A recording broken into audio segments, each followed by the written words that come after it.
10 बातें जो कृष्ण के जीवन को बनाती है महानतम। जीवन प्रबंधन के लिए सबसे श्रेष्ठ सूत्र।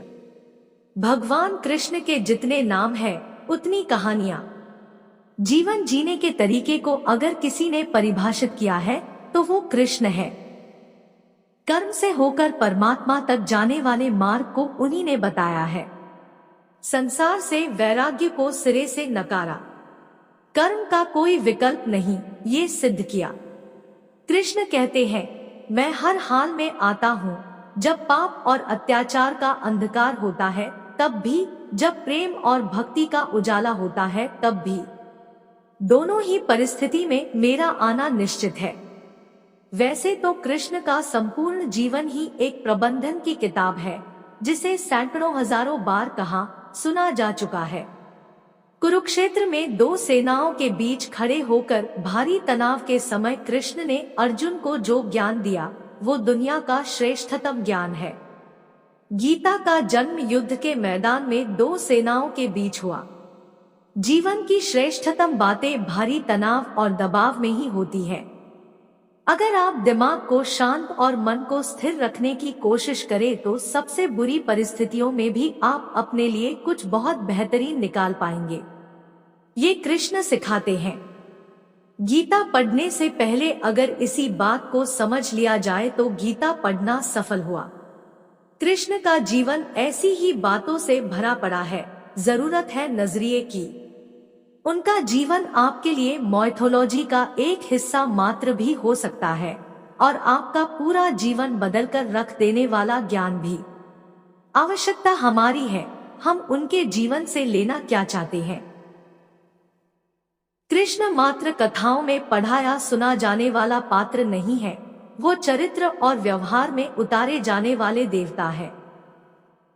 कृष्ण से सीखे कैसे जीवन को श्रेष्ठ बनाया जाए। 10 बातें हैं जो अगर व्यवहार में उतार ली तो सफलता निश्चित मिलेगी। 1. शुरू से अंत तक जीवन संघर्ष ही है। कारागृह में जन्मे कृष्ण, पैदा होते ही रात में यमुना पार कर गोकुल ले जाया गया। तीसरे दिन पुतना मारने आ गई।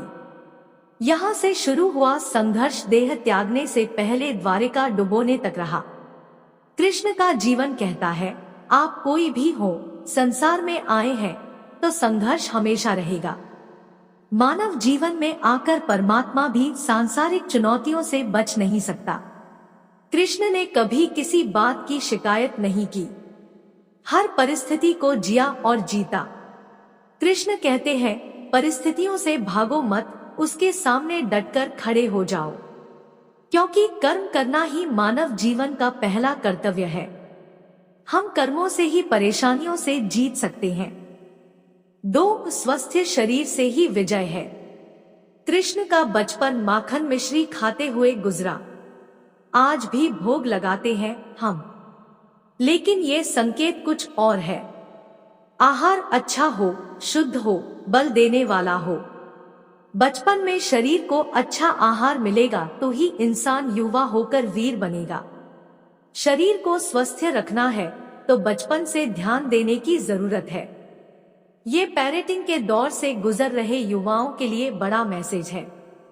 अपने बच्चों को ऐसा खाना दे जो उनको बल दे, सिर्फ स्वाद के लिए ही ना खिलाएं, तभी वे बड़े होकर स्वयं को और समाज को सही दिशा में ले जा पाएंगे। 3. पढ़ाई किताबी ना हो, रचनात्मक हो। कृष्ण ने अपनी शिक्षा मध्य प्रदेश के उज्जैन में सांदीपनी ऋषि के आश्रम में रहकर पूरी की थी। कहा जाता है 64 दिन में उन्होंने 64 कलाओं का ज्ञान हासिल कर लिया था। वैदिक ज्ञान के अलावा उन्होंने कलाएं सीखी। शिक्षा ऐसी ही होनी चाहिए जो हमारे व्यक्तित्व का रचनात्मक विकास करे। संगीत, नृत्य, युद्ध सहित 64 कलाओं कृष्ण के व्यक्तित्व का हिस्सा है। बच्चों में कोरा ज्ञान ना भरे, उनकी रचनात्मकता को नए आयाम मिले, ऐसी शिक्षा व्यवस्था हो। 4. रिश्तों से ही जीवन है, बिना रिश्तों के कुछ नहीं। कृष्ण ने जीवन भर कभी उन लोगों का साथ नहीं छोड़ा जिनको मन से अपना माना। अर्जुन से वे युवावस्था में मिले, ऐसा महाभारत कहती है। लेकिन अर्जुन से उनका रिश्ता हमेशा मन का रहा। सुदामा हो या उद्धव, कृष्ण ने जिसे अपना मान लिया उसका साथ जीवन भर दिया। रिश्तों के लिए कृष्ण ने कई लड़ाइयां लड़ी और रिश्तों से ही कई लड़ाइयां जीती। उनका सीधा संदेश है, सांसारिक इंसान की सबसे बड़ी धरोहर रिश्ते ही है। अगर किसी के पास रिश्तों का थाती नहीं है तो वो इंसान संसार के लिए गैर जरूरी है। इसलिए अपने रिश्तों को दिल से जिए, दिमाग से नहीं। 5. नारी का सम्मान समाज के लिए जरूरी। राक्षस नरकासुर का आतंक था। करीब 16,100 महिलाओं को उसने अपने महल में कैद किया था। महिलाओं से बलात्कार में उसे सुख मिलता था। कृष्ण ने उसे मारा, सभी महिलाओं को मुक्त कराया, लेकिन सामाजिक कुरीतियां तब भी थी। उन महिलाओं को अपनाने वाला कोई नहीं था। खुद उनके घरवालों ने उन्हें दूषित मानकर त्याग दिया। ऐसे में कृष्ण आगे आए, सभी 16,100 महिलाओं को अपनी पत्नी का दर्जा दिया, समाज में उन्हें सम्मान के साथ रहने के लिए स्थान दिलाया। कृष्ण ने हमेशा नारी को शक्ति बताया, उसके सम्मान के लिए तत्पर रहे। पूरी महाभारत नारी के सम्मान के लिए ही लड़ी गई। आप कृष्ण भक्त हैं तो अपने आसपास की महिलाओं का पूरा सम्मान करें। कृष्ण की कृपा पाने का ये सरलतम मार्ग है। 6. आपके मतभेद अगली पीढ़ी के लिए बाधा ना बने। कम ही लोग जानते हैं कि जिस दुर्योधन के खिलाफ कृष्ण ने आजीवन पांडवों का साथ दिया, उसकी मौत का कारण भी कृष्ण की कूटनीति बनी। वो ही दुर्योधन रिश्ते में कृष्ण का समधी भी था। कृष्ण के पुत्र सांब ने दुर्योधन की बेटी लक्ष्मणा का अपहरण करके उससे विवाह किया था। क्योंकि लक्ष्मणा सांब से विवाह करना चाहती थी, लेकिन दुर्योधन खिलाफ था। सांब को कौरवों ने बंदी भी बनाया था। तब कृष्ण ने दुर्योधन को समझाया था कि हमारे मतभेद अपनी जगह है, लेकिन हमारे विचार हमारे बच्चों के भविष्य में बाधा नहीं बनने चाहिए।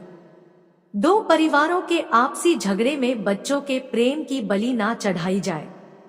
कृष्ण ने लक्ष्मणा को पूरे सम्मान के साथ अपने यहाँ रखा। दुर्योधन से उनका मतभेद हमेशा रहा, लेकिन उन्होंने उसका प्रभाव कभी लक्ष्मणा और सांब की गृहस्थी पर नहीं पड़ने दिया। 7. शांति का मार्ग ही विकास का रास्ता है। कृष्ण ने महाभारत युद्ध के पहले शांति से समझौता करने के लिए पांडवों और कौरवों के बीच मध्यस्थता की। हालांकि दोनों ही पक्ष युद्ध लड़ने के लिए आतुर थे, लेकिन कृष्ण ने हमेशा चाहा कि कैसे भी युद्ध टल जाए। झगड़ों से कभी समस्याओं का समाधान नहीं होता है। शांति के मार्ग पर चलकर ही हम समाज का रचनात्मक विकास कर सकते हैं। कृष्ण ने समाज की शांति से मन की शांति तक दुनिया को ये समझाया कि कोई भी परेशानी तब तक मिट नहीं सकती जब तक वहां शांति ना हो, फिर चाहे वो समाज हो या हमारा खुद का मन। शांति से ही सुख मिल सकता है, साधनों से नहीं। 8. हमेशा दूरगामी परिणाम सोचें। महाभारत में जुए की घटना के बाद पांडवों को वनवास हो गया। कृष्ण ने अर्जुन को समझाया कि ये समय भविष्य के लिए तैयारी करने का है। महादेव शिव, देवराज इंद्र और दुर्गा की तपस्या करने को कहा। कृष्ण जानते थे कि दुर्योधन को कितना भी समझाया जाए, वो पांडवों को कभी उनका राज्य नहीं लौटाएगा। तब शक्ति और सामर्थ्य की जरूरत होगी। कर्ण के कुंडल कवच पांडवों की जीत में आड़े आएंगे, ये भी वे जानते थे। उन्होंने हर चीज पर बहुत दूरगामी सोच रखी। कोई भी फैसला तात्कालिक आवेश में नहीं लिया। हर चीज के लिए आने वाली पीढ़ियों तक का सोचा। यही सोच समाज का निर्माण करती है। 9. हर परिस्थिति में मन शांत और दिमाग स्थिर रहे। पांडवों के राजसूय यज्ञ में शिशुपाल कृष्ण को अपशब्द कहता रहा। छोटा भाई था, लेकिन मर्यादाएं तोड़ दी। पूरी सभा चकित थी, कुछ क्रोधित भी थे, लेकिन कृष्ण शांत थे, मुस्कुरा रहे थे। शांति दूत बनकर गए तो दुर्योधन ने अपमान किया। कृष्ण शांत रहे।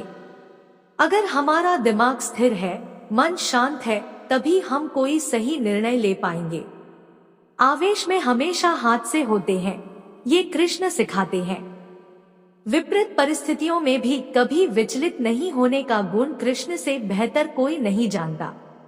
10 लीडर बने, श्रेय लेने की होड़ से बचे। कृष्ण ने दुनिया भर के राजाओं को जीता था। जहां ऐसे राजाओं का राज था जो भ्रष्ट थे, जैसे जरासंध, लेकिन कभी किसी राजा का सिंहासन नहीं छीना। कृष्ण के पूरे जीवन में कभी ऐसा नहीं हुआ कि उन्होंने किसी राजा को मारकर उसका शासन खुद लिया हो। जरासंध को मारकर उसके बेटे को राजा बनाया, जो चरित्र का अच्छा था। सभी जगह ऐसे लोगों को बैठाया जो धर्म को जानते थे। कभी किंग नहीं बने, हमेशा किंगमेकर की भूमिका में रहे। महाभारत युद्ध में भी खुद हथियार नहीं उठाया, पूरा युद्ध कूटनीति से लड़ा।